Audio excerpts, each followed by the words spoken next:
இரக்கமுள்ள பிதாவே, நன்றி நிறைந்த இருதயத்தோடு நாங்கள் உம்மை துதிக்கிறோம், உம்மை ஸ்தோத்தரிக்கிறப்பா. தொடர்ந்து உம்முடைய பிள்ளைகள் உம்முடைய வாயிலிருந்து புறப்படுகிற கிருபை பொருந்தின வார்த்தைகளுக்காக காத்திருக்கிறார்கள். வந்திருக்கிற உம்முடைய பிள்ளைகளுக்கு என்ன ஆலோசனை தேவை என்பதை கர்த்தர் அறிந்திருக்கிறீரோ, அந்த ஆலோசனையை பரிசுத்த ஆவியானவர் மூலமாக அடியனுடைய நாவல கர்த்தர் அருளி செய்து பேசும் உம்முடைய பிள்ளைகளை இந்த நாளில் விசேஷித்த வண்ணமாய் கர்த்தர் தொட்டு ஆசீர்வதியும். இயேசு கிறிஸ்துவின் நாமத்தினாலே ஜெபிக்கிறோம். ஜெபம் கேளும் எங்கள் ஜீவனுள்ள நல்ல பிதாவே, ஆமென், ஆமென். ஸ்தோத்திரம், ஸ்தோத்திரம், ஸ்தோத்திரம். ஹல்லேலூயா, ஹல்லேலூயா. எல்லார் கரங்களை உயர்த்தி சத்தமாய் கர்த்தரை நாம் மகிமைப்படுத்துவோம். ஹல்லேலூயா, ஸ்தோத்திரம். கர்த்தருடைய பரிசுத்தமுள்ள நாமம் மகிமைப்படுவதாக. ஆண்டவரும் அருமை இரட்சகருமாகிய இயேசு கிறிஸ்துவின் இனிதான நாமத்தினாலே தேவனுடைய பாதத்தில் கடந்து வந்திருக்கிற உங்கள் அனைவரையும் அன்போடு கூட வாழ்த்துகிறேன். கர்த்தர் உங்களை நிறைவாய் ஆசீர்வதிப்பாராக. இந்த நாளிலும் செய்திக்காக தெரிந்து கொண்ட வேதவசனம் 2 கொரிந்தியரின் புஸ்தகம், அதனுடைய 10வது அதிகாரம். 2 கொரிந்தியரின் புஸ்தகம் 10வது அதிகாரம், அதனுடைய 18வது வேதவசனத்தை ஒருவர் சத்தமாய் வாசிப்போம். 2 கொரிந்தியரின் புஸ்தகம் 10வது அதிகாரம் 18வது வேதவசனத்தை ஒருவர் சத்தமாய் வாசிப்போம். தன்னைத்தான் புகழுகிறவன் உத்தமன் அல்ல, கர்த்தரால் புகழப்படுகிறவனே உத்தமன். தன்னைத்தான் புகழுகிறவன் உத்தமன் அல்ல, கர்த்தரால் புகழப்படுகிறவனே உத்தமன் என்று சொல்லி கர்த்தருடைய வேதத்தில் பரிசுத்த ஆவியானவர் இவ்விதமாக அவர் எழுதி வைத்திருக்கிறார். உத்தமனுக்கு கர்த்தர் துணை நிற்கிறார் என்று சொல்லி வேதத்தில் பார்க்கிறோம். உத்தமனுக்கு கர்த்தர் நன்மையான ஈவுகளை அவர் கொடுக்கிறார். உத்தமனுக்கு கர்த்தர் நன்மை செய்கிறார், நன்மைகளை கொடுக்கிறார் என்று சொல்லியும் இந்த வேதத்தில் எழுதி இருக்கிறார். கர்த்தருக்கு ஸ்தோத்திரம். அப்போ ஒரு மனுஷனுடைய வாழ்க்கையில் கர்த்தருடைய துணை நமக்கு கிடைக்க வேண்டுமானால், கர்த்தருடைய நன்மைகள் நம்முடைய வாழ்க்கையில் நிறைவாக கிடைக்க வேண்டுமானாலும், இறுதியாக இந்த பூமிக்குரிய ஓட்டத்தை நாம் முடித்து போகும் பொழுது அந்த பரலோக ராஜ்யத்தையும் தேவனாகிய கர்த்தர் நம்முடைய வாழ்க்கையில் தர வேண்டுமானால் அதற்கு தேவை உத்தமம் அவசியமாயிருக்கிறது.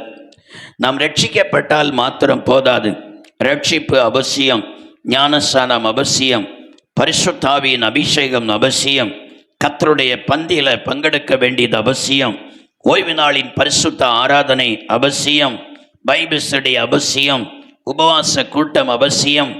இவைகளெல்லாம் நம்முடைய ஆவிக்குரிய ஜீவிதத்திற்கும் பரலோக ராஜ்யம் போவதற்கும் எப்படி அவசியமாய் காணப்படுகிறதோ, அதே போல நம்முடைய வாழ்க்கையில் உத்தமமாய் நடப்பதும் நம்முடைய வாழ்க்கையில் அவசியமாய் இருக்கிறது. கர்த்தருக்கு ஸ்தோத்திரம். இங்கே நான் வாசித்து பார்க்கும் பொழுது, தன்னைத்தான் புகழுகிறவன் உத்தமன் அல்ல, கர்த்தரால் புகழப்படுகிறவனே உத்தமன் என்று சொல்லி எழுதியிருக்கிறது. வேதத்தில் சிலரை ஆண்டவர் உத்தமன் என்று சொல்லி அழைத்திருக்கிறார். யோபையும் உத்தமன் என்று சொல்லி ஆண்டவர் அழைத்திருக்கிறார். அதே நேரத்தில் நோபாவையும் உத்தமன் என்று சொல்லி கர்த்தர் அழைத்திருக்கிறார். ஆனாலும் இந்த வேத வசனத்தில் நாம் வாசிக்கும் பொழுது, கர்த்தரால் புகழப்படுகிறவனே உத்தமன் என்கிறதான அந்த வார்த்தையின் கீழே இந்த நாளிலே நாம் தியானிக்க போகிறோம்.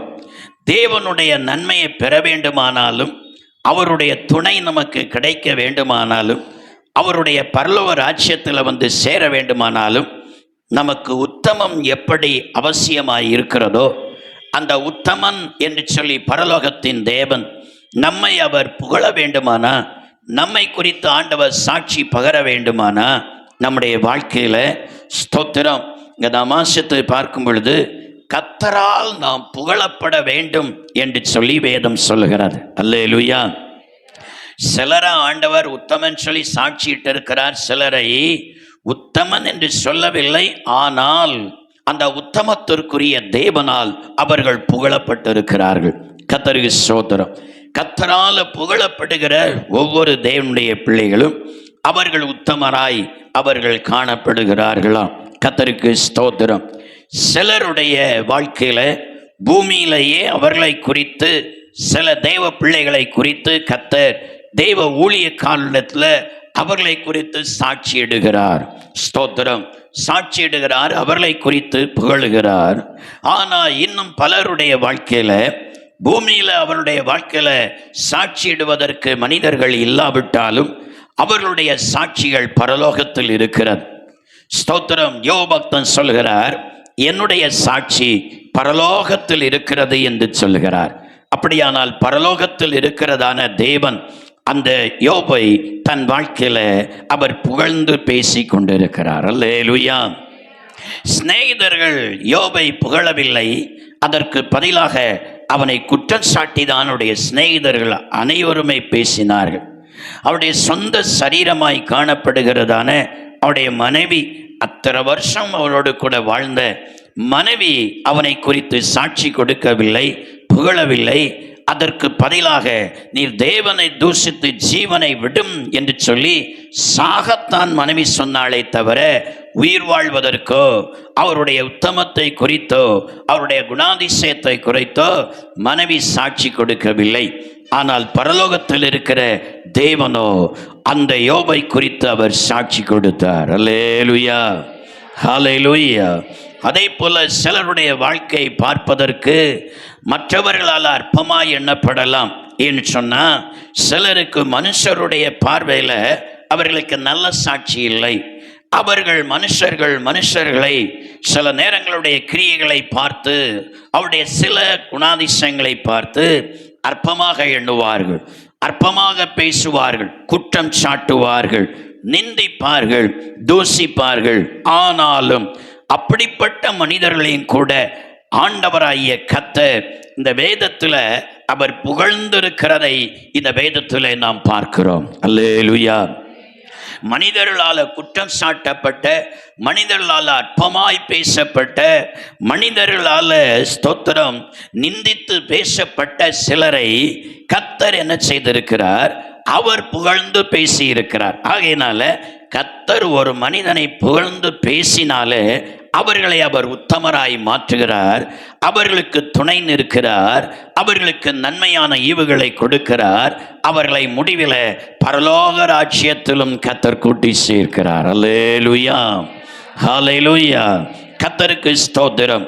யார் யாரை தேவனாகிய கர்த்தர் இந்த வேத புஸ்தகத்தில் என்னென்ன கிரியைகளை பார்த்து உலகம் அவர்களை பலவிதத்தில் பேசினாலும் அவருடைய ஜீவிதத்தின் என்னென்ன கிரியைகளை பார்த்து கர்த்தர் அவர்களை புகழ்ந்தார் என்று சொல்லி இந்த வேதத்தில் நாம் பார்த்து நம்முடைய வாழ்க்கையிலும் அவர்களைப் போல் அந்த கிரியைகளை நம்முடைய வாழ்க்கையில் செய்யும் பொழுது நிச்சயமாக இந்த உலகத்தில் நமக்கு சாட்சி இல்லாவிட்டாலும், குடும்பத்தில் உங்களுக்கு சாட்சி இல்லாவிட்டாலும், உங்களை சுற்றி இருக்கிற ஜனங்கள் மத்தியில் உங்களுக்கு சாட்சி இல்லாவிட்டாலும், உங்களுடைய அந்தரங்க கிரியை பார்க்கிற கர்த்தர் பரலோகத்தில் இருந்து கொண்டு அத்தனை பரிசுத்தவான்களுக்கு மத்தியில், கோடான கோடி தூதர்களுக்கு மத்தியில் உங்களுடைய பெயரை சொல்லி கட்டாயம் அவர் புகழுவார், உங்களுக்கு துணை நிற்பார், உங்களுக்கு நன்மையான இவைகளை கொடுப்பார், முடிவில் அவருடைய ராஜ்யத்திலும் கூட்டி சேர்ப்பார். அல்லேலூயா, அல்லேலூயா.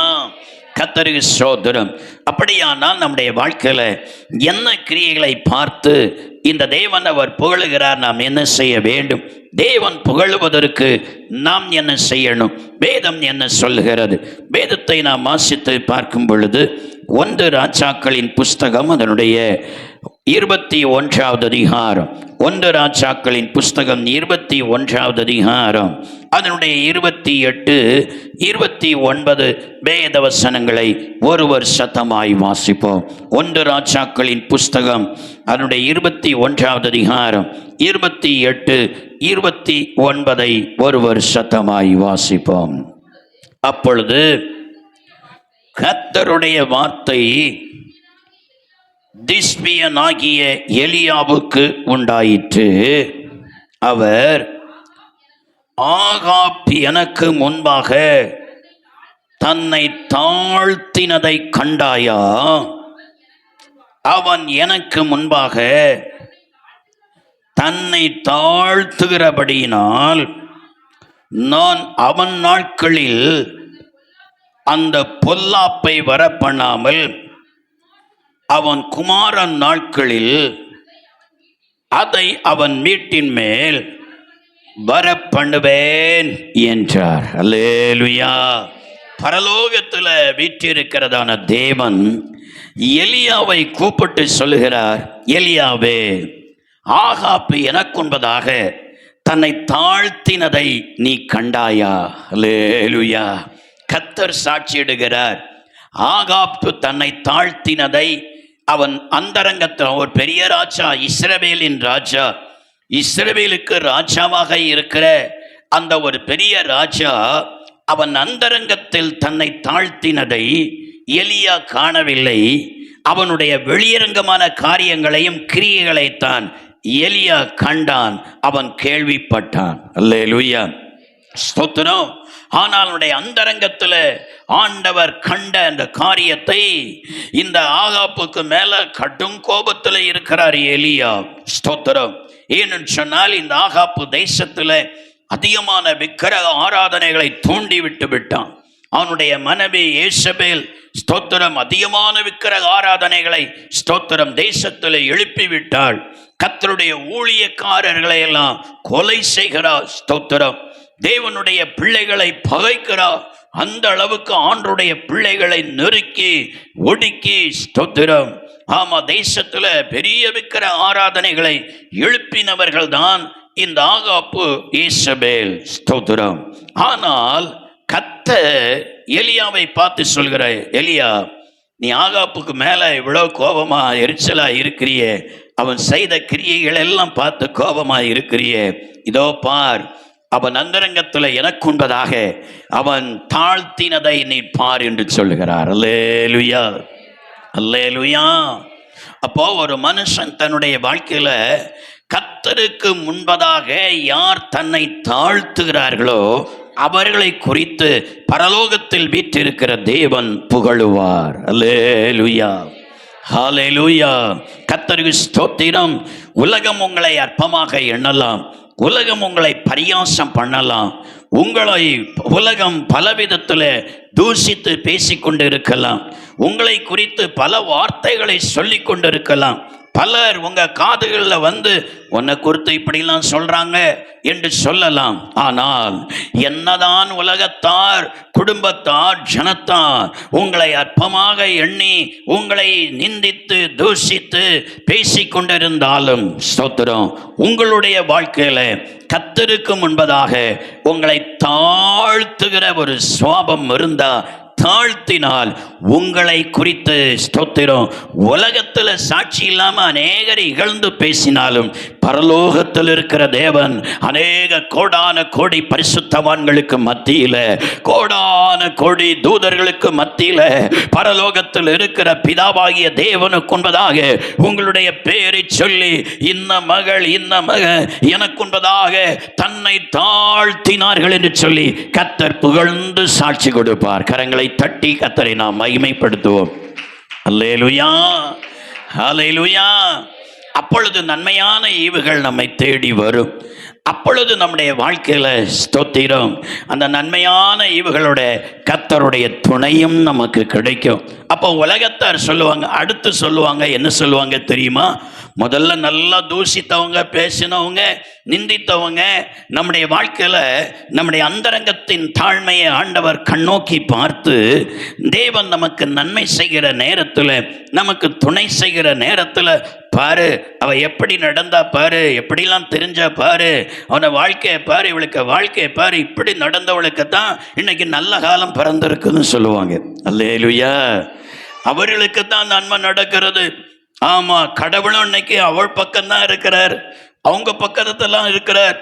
எவ்வளவு மோசமா நடந்தாங்க, எவ்வளவு அசிங்கமா நடந்தாங்க, எப்படியெல்லாம் தெரிஞ்சாங்க, இன்னைக்கு ஆண்டவரும் அவங்க பக்கத்துல தானே இருக்கிறார். அவங்களுக்கு தானே நன்மை நடக்குது, அவங்களுக்கு தானே எல்லாம் வருது, அவர்களுக்கு தானே ஒரு தீங்கு இல்லை, ஆண்டவர் துணையா நிற்கிறார் என்று சொல்லி தூஷித்தவர்கள், நிந்தித்தவர்கள், அவருடைய வார்த்தை, அவருடைய நாவு திருப்பி பாருங்க, அவங்களுக்கு தான் இன்னைக்கு நன்மை எல்லாம் நடக்குதுன்னு சொல்லுவாங்க. அல்லேலூயா. ஏன் இந்த நன்மை நடக்கிறது? எதனால் இந்த நன்மை நடக்கிறது? யார் இந்த நன்மை செய்கிறார்? நன்மை வருகிறது எங்கிருந்து வருகிறது? நன்மையான எந்த ஈவுகளும் பரத்திலிருந்து, ஜோதிகளின் பிதாவினிடத்திலிருந்து இறங்கி வருகிறது. அல்லேலூயா. அவரிடத்திலிருந்து தான் நன்மை வருகிறது. ஸ்தோத்திரம். அப்படியானா இவருடைய ஜீவியத்தில் இந்த நன்மை எதனால வந்தது? பார்வைக்கு, மனுஷருடைய பார்வைக்கு எல்லாரும் நிந்திக்கப்படத்தக்கவர்கள் தான், அற்பமாய் எண்ணப்பட்டவர்கள் தான், எல்லாரும் தூஷிக்கப்படத்தக்கவர்கள் தான். ஆனா ஏன் இந்த நன்மை வந்தது? ஏன் அவர்களுக்கு தீங்கு சம்பவிக்கல? ஏன் கர்த்தர்களுக்கு துணையாய் நிற்கிறார்? வேதம் சொல்கிறது, அவருடைய அந்தரங்கத்தின் தாழ்மையை கர்த்தர் கண்ணோக்கி பார்த்து, கர்த்தர் அவர்களுக்கு இந்த நன்மையான ஈவுகளை கர்த்தர் கொடுக்கிறார். கரங்களை தட்டி கர்த்தரை நாம் மகிமைப்படுத்துவோமா? ஹல்லேலூயா, ஸ்தோத்திரம். பாருங்க, ஆகாபனுடைய வாழ்க்கையினுடைய எல்லா காரியங்களை எலியா பார்த்த வேளையில எலியா போய் என்ன செய்தான்னா அவனை எச்சரித்து என்னென்ன காரியங்கள்லாம் அவன் குடும்பத்தில் நடக்க போறதுன்னு சொல்லி அவன் சொல்லிட்டான். தீர்க்க தரிசனமா சொல்லிட்டான். ஆமா, உன்னுடைய இரத்தத்தை நாய்கள் நக்கும், இயேசபேலுடைய சரீரம் இன்னது என்று சொல்லி தெரியாத அளவுக்கு அந்த நாபோத்துடைய திராட்சை தோட்டத்தின் அருகே நாய்கள் இயேசபேலுடைய சரீரத்தை தின்று போடும் என்று சொன்னான். உன்னுடைய குடும்பத்தில் சுவர்ல நீர் விடுவதற்கு ஒரு நாய் முதல் இல்லாத அளவுக்கு எல்லாம் சங்கரிக்கப்படும், வேரோடு சங்கரிக்கப்படும் என்று சொல்லி இந்த எச்சரிப்பின் வார்த்தையே, இந்த சாபமான வார்த்தையை அந்த ஆகாப்புக்கு போய் என்ன செய்தான்னா எலியா எச்சரித்து சொன்னான். அவன் எச்சரித்து சொன்ன வேளையில ஆகாப் இந்த எச்சரிப்பின் சத்தத்தை கேட்டான். தன் குடும்பம் எல்லாம் அழிய போகிறது, இயேசபேலுக்கு இது நடக்க போகிறது, தன் குடும்பத்தில் ஒரு நாய் கூட இல்லாத அளவுக்கு எல்லாம் சங்கரிக்கப்பட்டு வேறறுக்கப்பட போகிறது என்பதை அறிந்தவன் இந்த எச்சரிப்பின் சத்தத்தை கேட்டு தன் இருதயத்தை அவன் கடினப்படுத்தல. உடனே அவன் போய் என்ன செய்தான்னா தன்னுடைய அறை வீட்டுக்குள்ளால போய் அவன் உடுத்தி இருந்ததான ராஜ வஸ்திரத்தை கிழித்து கொண்டு தன் மேல ரட்டு போர்த்து கொண்டு அவன் முன்குப்புற விழுந்து கிடந்து உபவாசம் பண்ணி ஆண்டவருக்கு சமூகத்தில் அழுது கெஞ்சி தன்னை தாழ்த்தினானா. கரங்களை தட்டி கர்த்தரை மகிமைப்படுத்துவோமே. ஹல்லேலூயா, ஹல்லேலூயா. நல்லா கவனிக்கணும். ஒரு மனுஷனுடைய வாழ்க்கையின் தவறையினால அவர்களை தேவ ஊழியக்காரர்களை கண்டித்து எச்சரித்து, ஸ்தோத்திரம், அல்லது சாபமான வார்த்தைகளை, நடக்க போகிற வார்த்தைகளை அவர்களுக்கு சொன்னாலும் எப்போ அவர்களுக்கு மேலே வந்து பலிக்கும்? தன் இருதயத்தை கடினப்படுத்தும் பொழுது அது அப்படியே வந்து பலிக்கும். ஆனால் இந்த எச்சரிப்பின் சத்தத்தை, சாபமான வார்த்தைகளை கேட்கும் பொழுது அவர்கள் போய் அந்தரங்கத்தில் ஆண்டவருடைய சமூகத்தில் முகங்குப்புற விழுந்து அழுது கெஞ்சி, ஆண்டவரே இப்படிப்பட்ட காரியங்கள் எனக்கு சம்பவியாதபடிக்கு அதற்கு விலக்கி காத்து கொள்ளுங்க ஆண்டவரே. என் குறைகளை மன்னித்தருளோ, என் குற்றங்களை மன்னித்தருளோ, என் பாவங்களை மன்னித்தருளோ. இந்த சாபமான காரியங்கள் எனக்கு சம்பவிக்க கூடாது ஆண்டவரே. இந்த வேதனையான காரியங்கள், இந்த அழிவுகள், இந்த வேதனைகள், இந்த துன்பம் எனக்கு சம்பவிக்க கூடாதுன்னு சொல்லி கர்த்தருடைய சமூகத்தில் போய் அந்தரங்கத்தில் முகம் குப்புற விழுந்து அல்லது உபவாசித்து யார் அழுது ஜெபிக்கிறார்களோ அவர்கள் தான் கர்த்தருக்கு முன்பதாக தன்னை தாழ்த்துகிறார். அந்த பாதகத்தை, அந்த சாபத்தை அவர்களுடைய நாட்களில் நடைபெறாதபடிக்கு கர்த்தர் விலக்கி போடுகிறார். அல்லேலூயா. யாகாப்பு உயிரோட இருக்கும் போதே அவன் குடும்பம் எல்லாம் சங்கரிக்கப்பட்டாக வேண்டும் எலியா சொன்ன வார்த்தையின்படி. ஆனா ஸ்தோத்திரம், அவன் ஆண்டவருக்கு சமூகத்தில் போய் அவிதமாக அவன் விழுந்து கடந்து உபவாசித்து அழுது செபித்து தன்னை தாழ்த்தினதுனால அவன் உயிரோடு இருக்கிற காலம் வரைக்கும் அந்த காரியங்கள் சம்பவியாதபடிக்கு கர்த்தர் அதற்கு விலக்கி பாதுகாத்தார். அல்லேலூயா, ஹல்லேலூயா. கர்த்தருக்கு ஸ்தோத்திரம். தேவனுடைய பிள்ளைகளே, வெளியில ஆகாப்புக்குடைய பேரெல்லாம் என்ன? வேதத்தில் நாமே ஆகாப்பை குறித்து என்னெல்லாம் வார்த்தைகளை நாம் பிரசங்கித்திருக்கிறோம். ஆனா அவருடைய அந்தரங்க ஜீவியத்தை குறித்து கர்த்தரே சாட்சி கொடுக்கிறார். எனக்கு என்பதாக தன்னை தாழ்த்தினாக. அல்லேலூயா, ஹல்லேலூயா. வெளியில உனக்கு அநேக கெட்ட பேர் இருக்கலாம், உன்னை அநேகர் நிந்திக்கலாம், தூஷிக்கலாம், பரியாசம் பரியாசம் பண்ணலாம், உன்னை குறித்து அநேக வார்த்தைகளை சொல்லி பேசிக்கொண்டே இருக்கலாம். ஆனாலும் பரிசுத்த ஆவியானவர் இந்த காலை ஆராதனையில வந்திருக்கிற தேவனுடைய பிள்ளைக்கு சொல்லுகிறா, நீ போய் இதெல்லாம் உன் காதுல கேட்டுக்கொண்டு ஸ்தோத்திரம் கேட்பதற்கு தீவிரமா இருக்கணும். ஆனா பேசுவதற்கு, திரும்ப பேசுவதற்கு நீ பொறுமையாயிரு. திரும்ப ஒரு வார்த்தை நீ சொல்லிராத. சொன்ன உன் வாழ்க்கையில ஆண்டவருக்கு உண்பதாக தாழ்மை வராது. நீ திரும்ப ஒரு வார்த்தை சொல்லாம மற்றவர்கள் சொல்லுகிறதெல்லாம் உன் காதுல கேட்டுட்டு அதையெல்லாம் உன் இருதயத்தில் அடக்கி கொண்டு நேர போய் உன் வீட்டில் கதவை பூட்டிட்டு சாஸ்தாங்கமா அவருக்கு பாதத்தில் விழுந்துரு. அவருக்கு பாதத்தில் விழுந்து, ஆண்டவரே நான் குறை உள்ளவதா, நான் குற்றம் உள்ளவதா ஆண்டவரே, ஆனால் என்னை மன்னிக்குவதற்கு நீ தயவு பெருத்தவராய் இருக்கிறீர். தயவு செய்து என்னை மன்னித்தரலும், தயவு செய்து என் குற்றங்கள் குறைகளை மன்னித்தரலும் ஆண்டவரே. ஓ ஸ்தோத்திரம், இவ்வளவு பாதகமான செயல் இது நிமித்தம் என் வாழ்க்கையில வராதபடிக்கு, இந்த தீங்கு வராதபடிக்கு அதற்கு என்னை விலக்கி காத்தலும் சொல்லி நீ முகம் குப்புற விழுந்து அழுதுட்டா, உன் நாட்கள்ல அந்த தீங்கு வராதபடிக்கு தீங்குக்கு பதிலாக கர்த்தர் நன்மையான ஈவுகளை தந்து உன் தலைய உன்னை நிந்தித்தவர்களுக்கு மத்தியில கர்த்தர் நிமிர்ந்து நிற்க பண்ணுவார். கரங்களை தட்டி அந்த கர்த்தரை நாம் மகிமைப்படுத்துவோமா? ஹல்லேலூயா, ஹல்லேலூயா. யார் தேவ சங்கத்தில் போய் விழுந்து தன்னை தாழ்த்தி அழுகிறார்களோ அவர்களுடைய தலையை நிமிர்ந்து நிற்க பண்ணுகிறவ, அவர்களை மேன்மைப்படுத்துகிறவ, அவர்களை ஆசீர்வதிக்கிறவ, அவர்களுக்கு தீங்கு சம்பவித்து விடாதபடிக்கு கர்த்தர் அவர்களுக்கு பட்சமாக துணையாக நிற்கிற ஒரு தேவன் தான் நம்முடைய தேவனாகிய கர்த்தர். அல்லேலூயா, ஹல்லேலூயா. கர்த்தருக்கு ஸ்தோத்திரம். இரண்டாவதாக ஸ்தோத்திரம், யாருடைய வாழ்க்கையில ஸ்தோத்திரம் ஆண்டவர் அவர்களை பார்த்து புகழுகிறார். வேதம் என்ன சொல்லுகிறது? எதை பார்த்து புகழுகிறார்? ஒன்றாவது கர்த்தருக்கு உண்பதாக விழுந்து கடந்து ஸ்தோத்திரம் தன்னை தாழ்த்துகிறவர்களை குறித்து கர்த்தர் புகழுகிறார், அவர்களை உத்தமர்களாய் மாற்றுகிறார். இரண்டாவதாக யாரை கர்த்தர் புகழுகிறார்? வேதம் என்ன சொல்லுகிறது? லூக்கான சுவிசேஷம் அதனுடைய ஸ்தோத்திரம் 7வது அதிகாரம், லூக்கான சுவிசேஷம் 7வது அதிகாரம் அதனுடைய ஸ்தோத்திரம் 46, 47 ஒருவர் சத்தமாய் வாசிப்போம். லூக்கான சுவிசேஷம் 7வது அதிகாரம் 46, 47 ஒருவர் சத்தமாய் வாசிப்போம். நீ என் தலையில் எண்ணெய் பூசவில்லை, இவளோ என் பாதங்களில் பரிமள தைலம் பூசினாள். ஆதலால் நான் உனக்கு சொல்லுகிறேன், இவள் செய்த ஸ்தோத்திரம் 14 வாசிங்க. 14 ஸ்தோத்திரம். லூக்கான சுவிசேஷம் 7வது 44 44 வாசிங்க.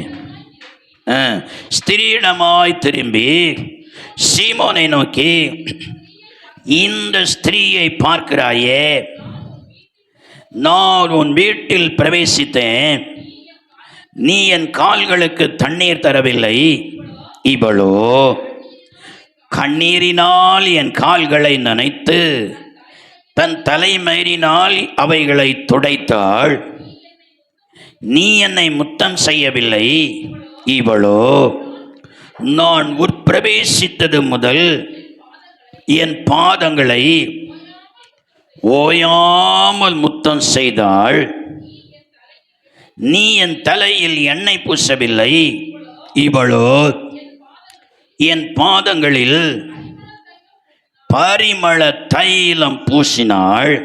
ஆதலால் நான் உனக்கு சொல்லுகிறேன், இவள் செய்த அநேக பாவங்கள் மன்னிக்கப்பட்டது, இவள் மிகவும் அன்பு கூர்ந்தாளே என்று சொன்னார். அல்லேலூயா, ஹல்லேலூயா, ஸ்தோத்திரம். ஒரு ஊர்ல பாவியான ஸ்திரீ இருந்தாளாம். கர்த்தருக்கு ஸ்தோத்திரம். அந்த ஊரிலேயே அவள் தான் பாவியான ஸ்திரீ. ஆனா அந்த ஊர்ல இருக்கிற ஒரு பரிசேயன் இயேசு கிறிஸ்துவை அவருடைய வீட்டில் விருந்து பண்ணுவதற்காக அழைத்திருந்தார்.